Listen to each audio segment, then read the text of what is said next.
اور تو کہتا ہے آپ فرما، آپ فرمائیں، آپ فرمائیں۔ اس کی وجہ بتاؤں؟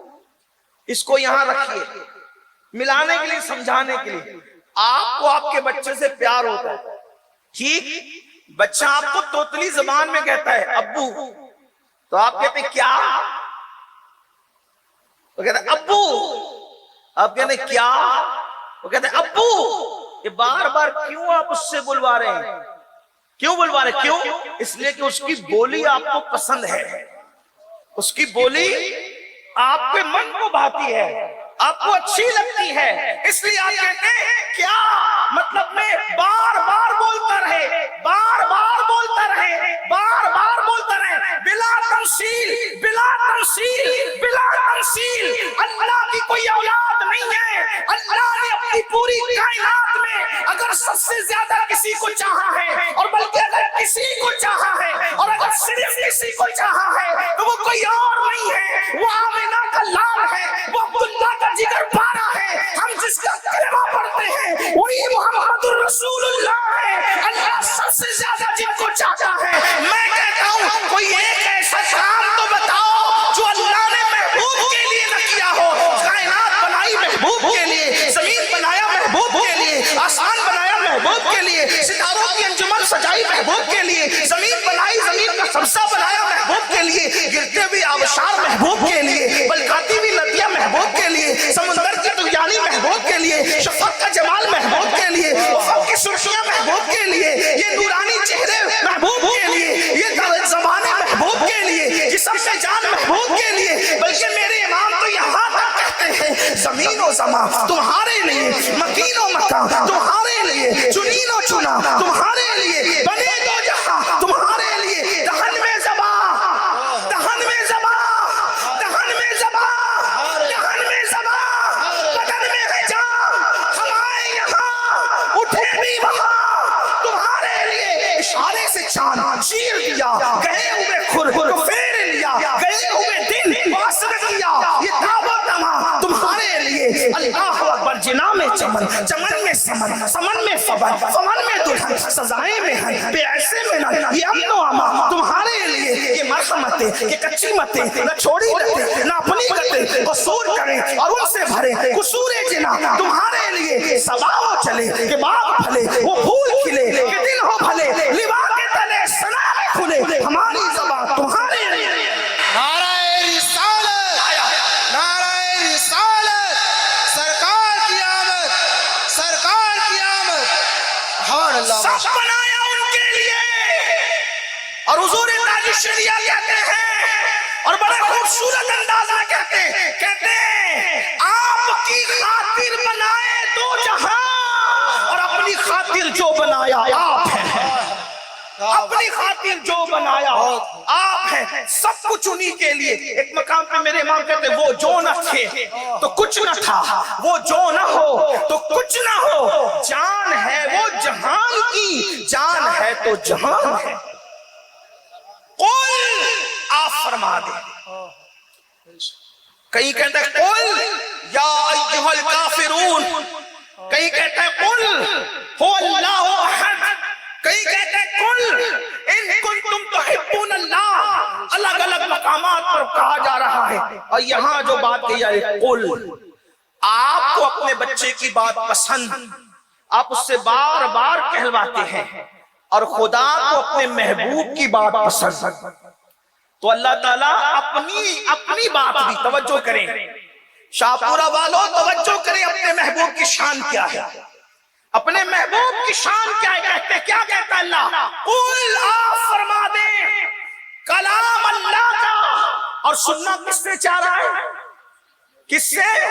ہائے ہائے، جب داؤد کی آواز نکلتی ہے تو اڑتے ہوئے پرندے رک جاتے ہیں، پرندوں کو اشتیاق ہے آواز داؤد کے لیے، اور محبوب کی آواز کی کیا شان ہے کہ اللہ اپنا کلام بھی اپنے محبوب کی زبان سے سننا چاہتا ہے۔ اسی کو استاد زمن کہتے ہیں، قل کہہ کے اپنی بات بھی لب سے تیرے سنی، قل کہہ کے اپنی بات بھی لب سے تیرے سنی۔ اللہ کو ہے اتنی تیری گفتگو پسند، اللہ کو ہے اتنی تیری گفتگو پسند۔ اب فرمایا جا رہا ہے قل فرمایا کیا کہیں؟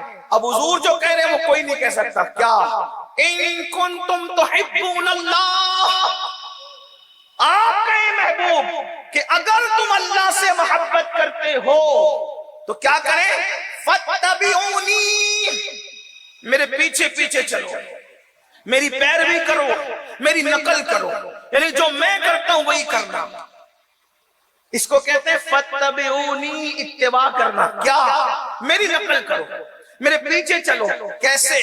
جیسے میں کھاتا ہوں، ہیروں کے طریقے پہ نہیں کھانا، جیسے میں محمد کھاتا ہوں صلی اللہ علیہ وآلہ وسلم، روحی فدا، ویسے کھاؤ.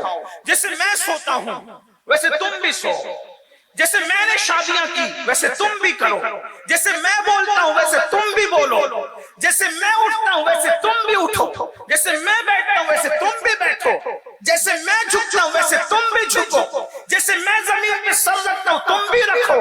کیا ہوگا؟ تو کہا میرے جھکنے کی طرح جھکو گے، اوروں کی طرح جھکو گے تو جھکنا کہلائے گا، میری طرح جھکو گے تو رکوع بن جائے گا. اوروں کی طرح سر زمین پہ رکھو گے تو ماتھا زمین پہ ٹیکنا اور رگڑنا ہوگا، لیکن میری اتباع میں پیشانی کو زمین پہ رکھو گے تو وہ سجدہ ہو جائے گا. اور اس میں ملے گا کیا؟ جب تو زمین پہ پیشانی کو رکھے گا میری اتباع میں، میری پیروی میں، میری نقل میں، تو اللہ اور تیرے درمیان جتنے پردے وہ سب اٹھا دیے جائیں گے اور تجھے اللہ کا قرب نصیب ہو جائے گا. فاتبعونی، ہر معاملے میں اتباع کرو. پھر کیا ملے گا؟ تو اللہ فرماتا ہے محبوب کہے یحببکم اللہ، محبوب کی نقل کرنے پر، اتباع کرنے پر تم بھی محبوب بن جاؤ گے. محبوب بننے کا کتنا آسان نسخہ. میرے بھائی سید صاحب کہہ رہے تھے غریب نواز محبوب بنے. میں نے کہا سب کو محبوب بننے کا طریقہ دیا گیا ہے.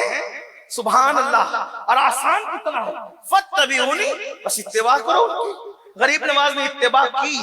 ابھی میں آگے عرض کروں گا، وقت رہا تو اس لیے کہ بارش آ رہی تھی. میں نے مولانا سلیم صاحب سے کہا تھوڑی دیر میں بات کروں، سید صاحب کر لیں، قائد محترم کو بلا لیں، اس لیے کہ موسم بیان اور پروگرام کی موافقت میں اور حمایت میں نہیں لگتا.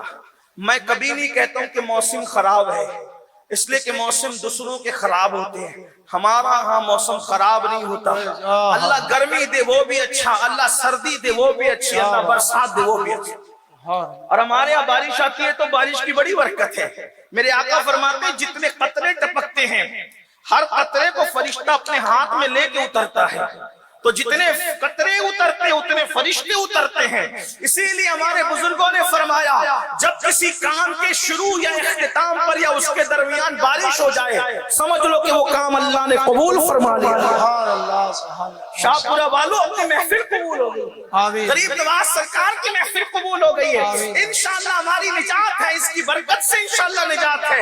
عرض یہ کر رہا تھا فاتبعونی، میرے محبوب کی اتباع کرو. ہوگا کیا؟ یحببکم اللہ، تو اللہ تمہیں اپنا محبوب بنا لے گا. اللہ جب تو ہمیں محبوب بنا لے گا، ہم تو گناہ کر چکے، اب تیرے حبیب کی پیروی کرنے نکلے اور تو محبوب بنا لے گا. ہم تو جرائم کر چکے اور تیرے محبوب کی پیروی کرنے نکلے، پھر تو کہتا ہے محبوب بنا لے گا. ادھر تو محبوب بنائے گا اور ادھر لوگ کہیں گے کہ ایسا تھا ویسا تھا یہ تھا وہ تھا. اللہ فرما رہے تو گھبراتا کیوں ہے؟ میرے محبوب کی پیروی تو کر. یحببکم اللہ، میں تجھے اپنا محبوب بنا لوں گا. اور جس کو محبوب بنا دیتے ہیں پھر اس کو گنہگار نہیں رکھتے، پھر اس کو مجرم نہیں رکھتے، پھر اس کو خطا کار نہیں رکھتے، پھر اس کو پاپی نہیں رکھتے. پھر کیا کرتے؟ وَيَغْفِرْ لَكُمْ ذُنُوبَكُمْ وَاللَّهُ غَفُورٌ رَحِيمٌ. جس کو محبوب بنا لیتے ہیں اس کے گناہوں کو معاف بھی کر دیتے ہیں اور اس کی مغفرت بھی فرما دیتے ہیں. اور اللہ بخشنے والا مہربان ہے. اب پتا چلا محبوب بننے کا طریقہ پتا چل گیا. حضور کی اتباع کرتے رہو، حضور کی پیروی کرتے رہو، حضور کے پیچھے چلتے رہو تو تم بھی محبوب بن جاؤ گے. لیکن ہاں یہ بات یاد رکھنا، ہر محبوب یکساں نہیں ہوتا، ہر محبوب کا مرتبہ برابر نہیں ہوتا. محبوب الگ الگ ہے. محبوب سبحانی کا مقام الگ ہے، محبوب الہی کا مقام الگ ہے. اللہ اکبر. محبوب یزدانی کا مقام الگ ہے. اللہ اللہ، لیکن آئیں اب محبوب بننے کا طریقہ اسی محبوب سے سنتے ہیں، اسی محبوب سے پتا کرتے ہیں جو اللہ کا محبوب تھا اور جس کی پیشانی پر نور کے قلم سے لکھا گیا تھا ھذا حبیب اللہ مات فی حب اللہ، یہ اللہ کا محبوب ہے اور اللہ کی محبت میں دنیا سے گیا ہے۔ انہوں نے محبوب بننے کا طریقہ کیا بتایا؟ بڑی معذرت کے ساتھ ہم یہودیوں کے طریقے پر چلیں گے محبوب نہیں بنیں گے، ہم مشرکین کے طریقے پر چلیں گے محبوب نہیں بنیں گے، ہم اللہ اکبر جوؤں کے اڈوں پر جائیں گے محبوب نہیں بنیں گے، مسجدوں کو ویران کریں گے محبوب نہیں بنیں گے، شراب کے اڈوں پر جائیں گے محبوب نہیں بنیں گے۔ آپ سے پوچھنا چاہتا ہوں، وقت کا رائے پتورا آج بھی آنکھیں دکھا رہا ہے لیکن اس کو سزا کیوں نہیں ملتی؟ وجہ ایک ہے کہ ہم محبوب نہیں بن پا رہے ہیں۔ جو قوم حجام کی کرسی پر بیٹھ کر چہروں سے داڑیاں مڈا کر گٹروں میں پھینکوائے وہ اللہ کی محبوب کیسے بن سکتی ہے؟ جو سود کے حرام دھندے کر کے اپنے پیٹ میں جہنم کی آگ ڈالے وہ قوم محبوب کیسے بن سکتی ہے؟ جو قوم رات کے 3 بجے تک زنا کے مناظر فلموں کے اندر دیکھے وہ قوم محبوب کیسے بن سکتی ہے؟ ایک مرتبہ میں سوچنے لگ گیا، بیٹھ کر کے سوچا یا اللہ، جس مذہب نے عورت کے چہرے کو دیکھنا حرام قرار دیا پاپ کی نظر سے، عورت کے چہرے کو توجہ کریں، جو مذہب عورت کے چہرے کو دیکھنے سے منع کرتا ہے، اے اللہ اگر عورت کا چہرہ دیکھے پاپ کی نظر سے تو کیا ملے گا؟ تو اللہ نے محبوب سے کہلوایا، اللہ کے رسول نے فرمایا میں اپنی قوم کے جوانوں کی توجہ چاہتا ہوں، لوگوں سے نفرت کرتے کرتے اب اپنے آپ سے بھی تو نفرت نہ کرو، لوگوں سے دوریاں اختیار کرتے کرتے اپنے جسم کبیر پر بھی تو ظلم نہ کرو۔ آپ غور تو کریں، مجھے معلوم ہے آپ کے علم میں نہیں ہوگا اس لیے یہ جرم کر رہے ہوں گے لوگ، لیکن جن کو پتا چل جائے ذرا توجہ سے سننا، ذرا غور سے سننا، دل کے کانوں سے سننا، میں کوئی مقرر خطیب نہیں، یہ میرے دل کی آواز ہے، یہ میرے دل کا درد ہے جو میری قوم کے جوانوں کے دل کے دروازے پہ انڈیلنا چاہتا ہوں۔ ذرا توجہ تو کریں، جس مذہب میں یہ کہا گیا جس نے عورت کے چہرے کو دیکھا، جو عورت کے چہرے کو تکتا رہا، اللہ رب العزت قیامت کے دن اس کی آنکھ کے اندر جہنم کی آگ کی سلاخیں داخل فرمائے گا، اس کی آنکھوں میں جہنم کی آگ کی سلاخیں ہوگی، اور جہنم کی آگ کی سلاخ کیا ہے جانتے ہیں؟ اس دنیا سے 70 درجہ زیادہ تیز اور ترار جہنم کی آگ ہے۔ مجھے بتاؤ اللہ اکبر، میرے آقا صلی اللہ علیہ وسلم کے دیوانوں، اے مصطفیٰ جان رحمت کے غلاموں، اللہ اکبر، اگر دنیا کی آگ پر ہم تیل گرم کریں اور وہ گرم تیل ہماری آنکھ میں چلا جائے تو آنکھ کا کیا بنے گا؟ ہماری آنکھیں کتنی نازک ہے، ہماری آنکھیں کتنی نازک ہے۔ اگر ماں پیاس کاٹ رہی ہو، بہن پیاس کاٹ رہی ہو، بیٹی پیاس کاٹ رہی ہو، اور اس پیاس کے ننھے ذرات جو نظر بھی نہیں آتے، جو دکھتے بھی نہیں، اگر وہ ننھے ذرات ہماری آنکھوں کے اندر چلے جائیں تو آنکھیں رو پڑتی ہے، آنکھیں لال ہو جاتی ہے، آنکھوں کے اندر تنکا چلا جائے، آنکھ اس کو برداشت نہیں کر پاتی، اپنے ہی پلک کا بال اپنی آنکھ میں ٹوٹ کر چلا جائے، آنکھ برداشت نہیں کر پاتی۔ لیکن ذرا غور کرنا، ایک بار میں سوچ رہا تھا اور بہت غور کر رہا تھا، جس مذہب میں عورت کا چہرہ دیکھنے والے کو یہ سزا دی جائے گی، آج جو چاہے کر لو، دولت کے نشے میں جتنے چاہے جرائم کر لو، جوانی کے نشے میں جتنے چاہے پاپ کر لو، اللہ نے زندگی دی ہے، اللہ نے مہلت دی ہے، جو چاہے جیسے چاہے کر لو، مگر سن لو اللہ کے حبیب غیب کا نبی صلی اللہ علیہ وآلہ وسلم فرماتے ہیں جس نے عورت کا چہرہ پاپ کی نظر سے نامحرم عورت کا چہرہ اجنبی عورت کا چہرہ دیکھا، اس کی آنکھوں میں آگ کی سلاخیں، جہنم کی آگ کی سلاخیں ڈالی جائے گی، جہنم کی آگ اس کی آنکھوں میں بری جائے گی۔ اب آپ سے پوچھتا ہوں، جب اجنبی عورت کا چہرہ دیکھنے پر یہ سزا ہے تو جو لوگ فلم کے اندر اجنبی عورت کو زنا کرتے ہوئے دیکھ رہے ہیں، اجنبی عورت کو ہیروئن کو ننگی دیکھ رہے ہیں، ان لوگوں کا کیا انجام ہوگا، ان کی کیفیت کیا ہوگی؟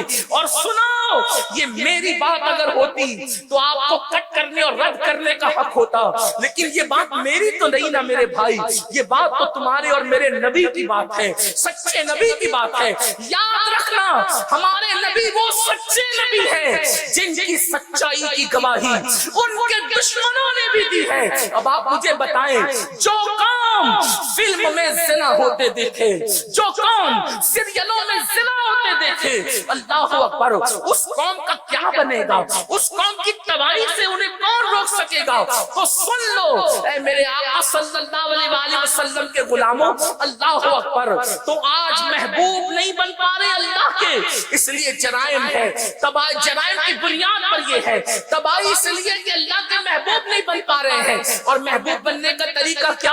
فَاتَّبِعُونِی، حضور کے پیچھے پیچھے چلو، حضور کے طریق پر چلو۔ اور حضور علیہ السلام سے اللہ فرما رہا ہے آنکھوں کے بارے میں کیا حکم ہے؟ تو قرآن کہتا ہے قُلْ لِلْمُؤْمِنِينَ يَغُضُّوا مِنْ أَبْصَارِهِمْ، کہ اے محبوب آپ فرما دے مومنوں سے کہ وہ اپنی نگاہوں کو نیچی رکھے۔ غریب نواز نے کیا فرمایا محبوب بننے کا طریقہ؟ 3 چیزیں فرمائی، اپنی بات مکمل کروں۔ فرماتے ہیں جس میں 3 چیزیں آ جاتی ہے وہ اللہ کا محبوب بن جاتا ہے۔ کس کس کو محبوب بننا ہے اب وہ خود کرے، میں ہاتھ نہیں اٹھواؤں گا، آپ کی مرضی ہے۔ جس کو محبوب بننا ہے غریب نواز فرماتے ہیں 3 چیزیں، غریب نواز علیہ رحمت و رضوان فرماتے ہیں 3 چیزیں اگر انسان اپنی زندگی میں پیدا کر لے تو اللہ تعالیٰ اس کو اپنا محبوب بنا لیتا ہے۔ فرماتے ہیں نمبر 1، چونکہ ہندوستان میں آپ تشریف لائے تھے اور انسان کی عقل کے مطابق گفتگو کرنے کا حکم ہے، ہندوستان میں 3 چیزوں کو مذہبی اعتبار سے بڑی اہمیت تھی۔ ہندوستان میں جو ہے وہ جن 3 چیزوں کو اہمیت تھی، آپ نے ان 3 چیزوں کی مثال دے کر کے لوگوں کے دماغ میں بات بٹھائی۔ فرماتے ہیں انسان کے اندر سخاوت ہو تو دریا جیسی سخاوت انسان کے اندر ہو۔ آپ نے دیکھا ہوگا دریا سے مراد یہاں ندی ہے جس کو ہم اپنی زبان میں دریا کہتے ہیں، اور ایک ہے سمندر اور ایک ہے دریا۔ فرماتے ہیں دریا جیسی سخاوت، دریا ہمیشہ بہتا رہتا ہے، تو فرماتے ہیں دریا جیسی سخاوت ہو۔ آپ غور کریں، ہمیشہ سمندر کے اندر آپ دیکھیں گے موجیں اٹھتی ہے لیکن دریا میں کبھی موج نہیں ہوتی۔ حالانکہ سمندر کا پانی دریا سے زیادہ ہوتا ہے لیکن اس کے باوجود بھی دریا میں سکون ہے اور سمندر کے اندر بے چینی اور اضطراب ہے۔ کبھی آپ سمندر کے کنارے کھڑے ہو تو آپ کو پتا چلے گا ایسا لگتا ہے جیسے کوئی بے قرار اپنا سر اٹھا کر بے چینی میں پٹک رہا ہے۔ کبھی آپ سمندر کے کنارے جائیں گے تو آپ کو پتا چلے گا ایسا لگتا ہے کوئی بے قرار ہے اور بے چین ہے اور وہ اپنا سر پٹک رہا ہے بے چینی کے اندر۔ حالانکہ دریا سے زیادہ خزانے سمندر کے اندر موجود ہے۔ آپ کسی صاحب نظر سے اور تخیلات کی دنیا میں کسی فلسفی سے پوچھے کہ یہ بے چین کیوں ہے اور دریا پر سکون کیوں ہے تو آپ کو پتا چلے گا سمندر ہمیشہ پانی لیتا ہے دریاؤں سے، سمندر پانی کبھی کسی کو دیتا نہیں ہے، اس لیے وہاں بے چینی ہے، اور دریا دے رہا ہے اس لیے اس کے اندر سکون ہے۔ اگر سکون کی زندگی چاہتے ہو تو اپنے اندر سخاوت دریا جیسی پیدا کرو۔ اور میرے آقا علیہ السلام فرماتے ہیں کہ سخی اللہ سے قریب ہے، سخی جنت سے قریب ہے، سخی لوگوں سے قریب ہے، اور بخیل جو ہے اللہ اکبر اللہ کی رحمتوں سے دور ہے، جہنم کے قریب ہے اور وہ لوگوں سے دور ہے۔ تو سخاوت دریا جیسی ہو۔ اور نمبر 2 فرماتے ہیں شفقت سورج جیسی۔ سورج جب نکلتا ہے تو نہ غریب دیکھتا ہے، نہ امیر دیکھتا ہے، نہ کالا دیکھتا ہے، نہ گورا دیکھتا ہے، نہ عربی دیکھتا ہے، نہ اجمی دیکھتا ہے، بلکہ سورج جب نکلتا ہے تو وہ یکساں سب کے گھروں کو منور کرتا ہے، سب کے گھروں میں اس کی روشنی جاتی ہے۔ تو فرماتے ہیں شفقت جو ہے وہ سورج جیسی ہونی چاہیے۔ اور فرماتے ہیں تیسری چیز عاجزی اور انکساری زمین جیسی ہونی چاہیے، دھرتی جیسی ہونی چاہیے۔ آپ زمین کو دیکھیں کتنی عاجزی ہے اس کے اندر، کتنی انکساری ہے اس کے اندر کہ زمین پر آپ کھودیں، زمین پر آپ مکان بنائیں، زمین پر پیشاب کریں، زمین پر پاخانہ کریں، کچھ بھی زمین پر کریں، لیکن زمین کبھی اعتراض نہیں کرتی، زمین کبھی جو ہے وہ احتجاج نہیں کرتی، زمین کچھ پوچھتی نہیں نہیں، سوال نہیں کرتی پلٹ کر کے، بلکہ اس کا سینہ کھود دیجئے اور بہت کھود کر کے گھر کا پہیہ ڈال دیجئے، گھر کی بنیاد ڈال دیجئے، پیشاب کیجئے، پاخانہ کیجئے، دندنا کر چلیے، دھیرے چلیے، زور چلیے، اور کچھ بھی کیجئے، کوئی اعتراض نہیں کرتی۔ لیکن جب انسان مر جاتا ہے تو پھر اس کو سینے میں، اپنے سینے میں جگہ بھی دیتی ہے۔ تو غریب نواز فرماتے ہیں شفقت ہو تو سورج جیسی، عاجزی ہو تو زمین جیسی، اور سخاوت ہو تو دریا جیسی۔ جب کوئی بندہ اپنے اندر یہ تین چیزیں پیدا کر لیتا ہے تو اس بندے کو اللہ اپنا محبوب بنا لیتا ہے۔ اور یاد رکھیے اس کو اگر آپ سنت نبوی کی روشنی میں دیکھیں گے تو آپ کو جگہ جگہ وہ چیز نظر آئے گی، لیکن اب وقت تو بہت زیادہ ہوا ہے، اس لیے اپنی بات یہیں پر مکمل کی جاتی ہے۔ اللہ پاک سے دعا ہے اللہ رب العزت سرکار غریب نواز کی تعلیمات پر ہم سب کو عمل کی توفیق عطا فرمائے۔ دوران گفتگو اگر کوئی غلطی ہو گئی ہو تو اللہ تبارک و تعالی اپنے حبیب صلی اللہ علیہ وآلہ وسلم کے صدقہ و طفیل معاف فرمائیں۔ آپ حضرات دور نزدیک سے